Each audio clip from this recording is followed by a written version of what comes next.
Hello friends, welcome back to my channel. Pushpa the rule start అవడం జపాన్లో start అయ్యి ending మాత్రం ఒక బ్లాస్ట్తో ఎండ్ అవుతుంది. వీడియోలోకి వెళ్ళబోయే ముందు ఇది కంప్లీట్లీ స్పాయిలర్ డిస్కషన్, ఎందుకంటే పార్ట్ 2 అండ్ పార్ట్ 3 గురించి డిస్కస్ చేయబోతున్నాం. సో మూవీ చూడకపోయి ఉంటే చూశాక వచ్చి మా వీడియో చూడండి. First of all Japan scene గురించి మాట్లాడుకుందాం, ఎందుకంటే మూవీలో జపాన్కి చాలా ఇంపార్టెన్స్ ఉంది. పార్ట్ 1లో కేశవ చెప్పేది ఒకసారి గుర్తు తెచ్చుకుంటే, జపాన్ అనేది కథకి స్టార్టింగ్ కాదు, కథకి క్లైమాక్స్ అని చెప్తాడు.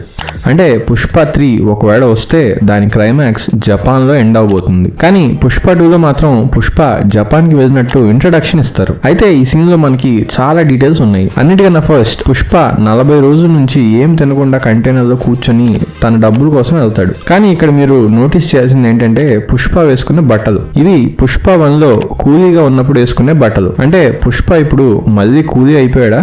ఎందుకంటే ఈ సినిమా మొత్తం బన్వర్ సింగ్ పుష్పని మళ్ళీ కూలీని చేస్తా అంటాడు. సినిమా మొత్తంలో బన్వర్ సింగ్ ఏమి ఇదే. అంటే ఈ జపాన్ సీక్వెన్స్ వచ్చేసరికి పుష్పకి జరగాల్సిన డ్యామేజ్ అంతా జరిగిపోయిందా? అయితే ఇది అంతా బన్వర్ సింగ్ చేసిన పనేనా అంటే చెప్పలేము. ఎందుకంటే పుష్ప ఈ సినిమాలో ఇంకో పెద్ద ఎనిమిని చేసుకుంటాడు. అతనే జగపతి బాబు. చాలా పెద్ద పొజిషన్ లో ఉండి స్టేట్ సీఎం నే మార్చగలిగిన జగపతి బాబుతో పెట్టుకున్నాడు పుష్ప. జగపతి బాబు తమ్ముడిని అండ్ తమ్ముడి కొడుకుని కూడా చంపేస్తాడు ఈ సినిమాలో. సో జగపతి బాబు పుష్ప మీద షూట్ ఎట్ సైట్ ఆర్డర్ ఇచ్చాడు అనిపిస్తుంది. అందుకే ప్రీవియస్ గా వచ్చిన వేరీస్ పుష్ప టీజర్ గుర్తు చేసుకుంటే, అందులో పుష్పకి 8 బుల్లెట్స్ తగిలాయి అండ్ పోలీసులు పుష్పని వెతుకుతున్నట్టు అండ్ పుష్ప పరారీలో ఉన్నాడు అని అండ్ అడవిలో కనిపించాడు అని చూపిస్తారు. ఈ టీజర్ గురించి కానీ ఆ స్టోరీ లైన్ గురించి కానీ మూవీలో ఎక్కడ మెన్షన్ ఉండదు. అండ్ పుష్ప ఎక్కడికి పారిపోడు పుష్ప 2లో. నాకు తెలిసి ఇది పుష్ప 3 స్టోరీ అయి ఉంటుంది అనుకుంటున్నాను. సో ఈ పుష్పని వెతికి చంపమని ఆర్డర్ చేసింది ఎవరో కాదు, జగపతి బాబు. సో ఇలా పోలీస్ నుంచి తప్పించుకుంటూ పుష్ప జపాన్ వెళ్ళాడు అనిపిస్తుంది. ఈ టీజర్ పుష్ప పార్ట్ 2 కోసం చేశారు అనుకున్నారు అందరూ, కానీ ఇది పార్ట్ 3 స్టోరీ అని అర్థమవుతుంది. ఇది ఎలా చెప్తున్నా అంటే, ఈ టీజర్ లో ఉన్న ఇయర్ చూడండి, ఇది తిరుపతి ఇన్ 2004.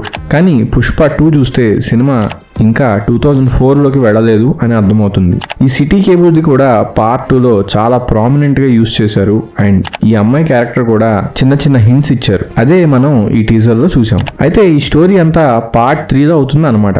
పార్ట్ 3లో ఒకళ్ళిద్దరు కాదు, చాలా మంది ఎనిమీస్ ఉన్నారు పుష్పకి. వీళ్ళందరినీ మనం పార్ట్ 2 ఎండింగ్ లో మినిస్టర్ ఇంటికి వచ్చి శ్రద్ధాంజలి ఇవ్వడం చూడొచ్చు. అందరికన్నా ముందు మంగళం సీను అండ్ దాక్షాయిని. ఇక్కడ ఇంకో విలన్ చెన్నై మురుగన్. యాక్చువల్ గా చెన్నై మురుగన్ పని ఏంటంటే, ఇండియా నుంచి వేరే కంట్రీస్ కి సరుకు పంపించడం. కానీ పుష్ప ఈ సినిమాలో ఆ చైన్ బ్రేక్ చేసి సొంతగా సరుకు దేశాన్ని దాటిస్తాడు. అండ్ థర్డ్ పర్సన్ ఎవరో కాదు, కొండారెడ్డి తమ్ముడు జాలరెడ్డి. పుష్ప 2 క్లైమాక్స్ లో కూడా మన జాలరెడ్డిని చూడొచ్చు. ట్రైలర్ లో ఈ షాట్ ఉన్నా కూడా జాలరెడ్డి క్యారెక్టర్ సినిమాలో ఎక్కడా కనిపించదు, కానీ లాస్ట్ లో మాత్రం కనిపిస్తాడు. సో ఈ క్యారెక్టర్ కూడా పుష్ప 3 కోసం దాచిపెట్టారు. అందరికన్నా ఇంట్రెస్టింగ్ క్యారెక్టర్ ఎవరంటే ఈ క్యారెక్టర్ పుష్ప వాళ్ళ అన్నయ్య కూతురు పెళ్లిలో ఒక పెద్ద బ్లాస్ట్ చేస్తాడు. ఈ సైన్ ని మనం చూడొచ్చు ఈ క్యారెక్టర్ కి. అండ్ ఇతను మినిస్టర్ కి బాగా తెలిసిన వాడు అనమాట. అందరూ ఈ క్యారెక్టర్ బన్వర్ సింగ్ అంటున్నారు, కానీ నాకు తెలిసి ఇది వేరే క్యారెక్టర్ ఏమో అనిపిస్తుంది. ఎందుకంటే ఒక సీన్ లో జగపతి బాబు వాడు ఇంకా ఎందుకు రాలేదు అని ఈ క్యారెక్టర్ గురించి అడుగుతాడు. సో ఇతను ఎవరై ఉండొచ్చు? నాకు తెలిసి ఇతను జగపతి బాబు అండ్ వాళ్ళ తమ్ముడికి చేయాల్సిన ఇల్లీగల్ పనులు అన్నీ చేస్తూ ఉన్నాడు. సో ఇతను చాలా డేంజరస్ విలన్ అన్నమాట. జస్ట్ థియరీగా చెప్తున్నాను. నాకు తెలిసి ఇతను జగపతి బాబుకి మరో తమ్ముడు అయ్యి ఉండే ఛాన్స్ ఉంది అనుకుంటున్నాను. అండ్ పార్ట్ 3లో మనకి మెయిన్ విలన్ అయ్యే ఛాన్స్ ఉంది. అయితే ఇతను ఎవరు అయి ఉండొచ్చు అని మనం మాట్లాడుకుంటే, నాకు ఒక థియరీ ఉంది. అదేంటంటే, జనవరి 11, 2024లో విజయ్ దేవరకొండ ట్విట్టర్లో సుకుమార్తో పాటు ఒక ట్వీట్ చేశాడు. ఆ ట్వీట్లో the rise, the rule, the rampage అని మెన్షన్ చేశాడు. అప్పటికి పుష్ప 3 పేరు ద ర్యాంపేజ్ అని ఎవ్వరికీ తెలియదు. సో నా థియరీ ప్రకారం ఈ బ్లాక్ డ్రెస్ లో ఉన్నది మరెవరో కాదు, విజయ్ దేవరకొండ. ఇది జస్ట్ ఒక థియరీ మాత్రమే, కానీ చాలా మంది మాత్రం ఇది బన్వర్ సింగే అని అంటున్నారు. ఎందుకంటే బన్వర్ సింగ్ ఆ గూడెంలో కాలిపోయాక బతికే ఉన్నాడు అని అండ్ పగ తీర్చుకోవడానికి వచ్చాడు అని. ఇది చాలా సింపుల్ గా అనిపిస్తుంది నాకైతే. సుకుమార్ గారు ఇంత సింపుల్ గా అయితే మూవీని లాగేయడానికి చూడరు. సో చూద్దాం ఈ బ్లాక్ డ్రెస్ లో ఉంది ఎవరో అని. అయితే ఈ పుష్ప 3 ఎప్పుడు రిలీజ్ అవబోతుంది అని మాట్లాడుకుంటే 2 పాసిబిలిటీస్ గురించి మనం మాట్లాడుకోవాలి. అన్నిటికన్నా ఫస్ట్ అల్లు అర్జున్ గారు నెక్స్ట్ మూవీ త్రివిక్రమ్ తో చేస్తున్నారు. అండ్ ఆ మూవీ ఒక మిథలాజికల్ మూవీ అని టాక్ నడుస్తుంది. సో ఇది చాలా టైమే పట్టేలా ఉంది.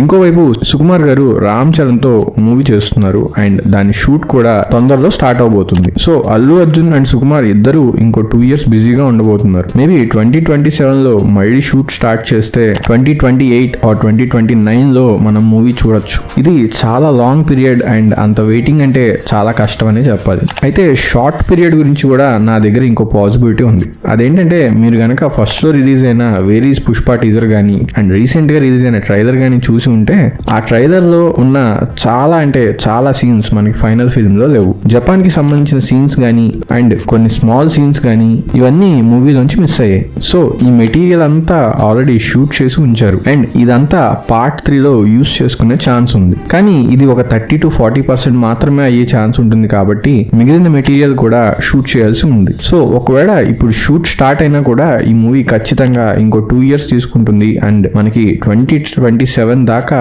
వచ్చే ఛాన్స్ అయితే లేదు. సో ఇది ఇవాటి మన వీడియో అండ్ మీకు ఈ వీడియో నచ్చి ఉంటే లైక్ చేసి మా ఛానల్ సబ్స్క్రైబ్ చేసుకోండి. Thank you so much for watching our video.